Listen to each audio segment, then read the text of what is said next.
पितृपक्ष या श्राद्ध पक्ष, इस समय में शुभ कार्य को करना अक्सर वर्जित माना जाता है, क्योंकि इस समय में पितृ देवताएं हमारे अपने अपने लोकों से आके पृथ्वी लोक तक आते हैं और हमसे मिलने आते हैं। तो इस समय में पितरों के लिए हम श्राद्ध करते हैं, तर्पण करते हैं, पिंडदान जैसे क्रियाएं करते हैं और उनको मनाते हैं। तो अगर पितृपक्ष के दौरान किसी भी नए बच्चे का जन्म होता है तो ये शुभ संकेत है कि अशुभ संकेत है। चलिए इस वीडियो में जानते हैं, क्योंकि हम सभी जानते हैं कि पितृपक्ष जो है इस समय में किसी भी कार्य को करना वर्जित होता है, यानी शुभ कार्य को करना।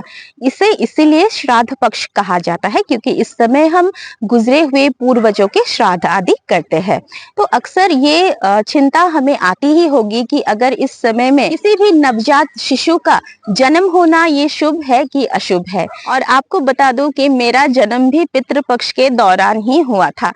पितृपक्ष की अष्टमी तिथि को मेरा जन्म हुआ था और मेरे पापा का भी, मेरे फादर का भी जन्म पितृपक्ष की द्वितीय तिथि को हुआ था। तो ज्योतिष शास्त्र के अनुसार ये मान्यता है कि पितृपक्ष के दौरान अगर कोई भी शिशु जन्म लेता है, नवजात जन्म लेता है, तो ये बहुत ही ज्यादा शुभ संकेत होता है, क्योंकि पितृपक्ष के दौरान जो भी शिशु जन्म लेता है, जो भी नवजात जन्म लेता है, उसके अंदर बहुत सारी खासियत आता है। और माना जाता है कि इस समय में यानी पितृपक्ष के दौरान जिस भी शिशु का जन्म होता है उस शिशु के पास गुजरे हुए पूर्वजों की या फिर पितरों का आशीर्वाद खास तौर से रहता है।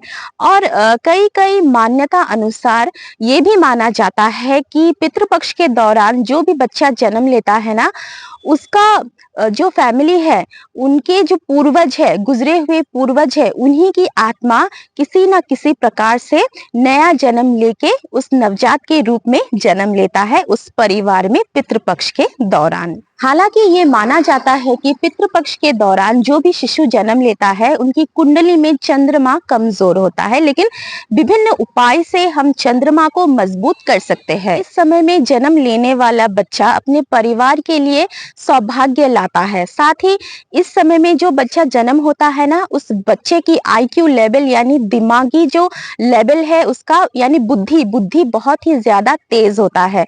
और कहा जाता है कि वो बच्चा बहुत ही ज्यादा सक्सेसफुल भी होता है और उसका जो नाम है, यश है, वो दूर दूर तक फैलता है। साथ ही ऐसे बच्चों का घर परिवार में जन्म लेना बहुत ही ज्यादा शुभ तो होता ही है, क्योंकि उस बच्चे का अपने घर परिवार से एक अलग तरह का लगाव रहता है। लेकिन इस समय में जो भी बच्चा जन्म लेता है ना पितृपक्ष के दौरान, उसकी जो फैमिली है उस फैमिली से वो टोटली अलग होता है। उसका जो स्वभाव होता है वो दूसरे फैमिली मेंबर्स के मुकाबले कुछ अलग होता है और हटके होता है, लेकिन अच्छा होता है। लेकिन कभी कभी इस समय में जन्मा हुआ बच्चे की कुंडली में भी पितृदोष आ जाता है, उसके कर्मों के लिए नहीं बल्कि उसकी माँ या पिता की अगर कुंडली में पितृदोष है तब उस बच्चे के कुंडली में पितृदोष का योग बन जाता है। लेकिन उस बच्चे के ऊपर पितरों का खास आशीर्वाद होने के कारण वो बच्चा अगर पितृदोष निवारण उपाय भी करता है तो बहुत ही ज्यादा उसका सक्सेस रेट होता है, यानी बहुत ही जल्दी उस बच्चे का पितृदोष समाप्त हो जाता है। और माना ये जाता है कि इस समय में जो भी बच्चा जन्म लेता है उसके गुजरे हुए पूर्वजों का उस बच्चे के ऊपर बहुत ज्यादा भरोसा होता है कि उसके जरिए उनको मुक्ति मिले, क्योंकि जो गुजरे हुए पूर्वज है उस बच्चे को लेकर बहुत आशावादी होते हैं कि वो बच्चा श्राद्ध करेगा, पिंडदान करेगा या तर्पण करेगा और उससे उनको जो है वो मुक्ति मिलेगी। तो पितृपक्ष के दौरान अगर कोई भी बच्चा नवजात जन्म लेता है तो ये कोई भी अशुभ संकेत नहीं होता है, ये बहुत ही शुभकारी और मंगलमयी होता है।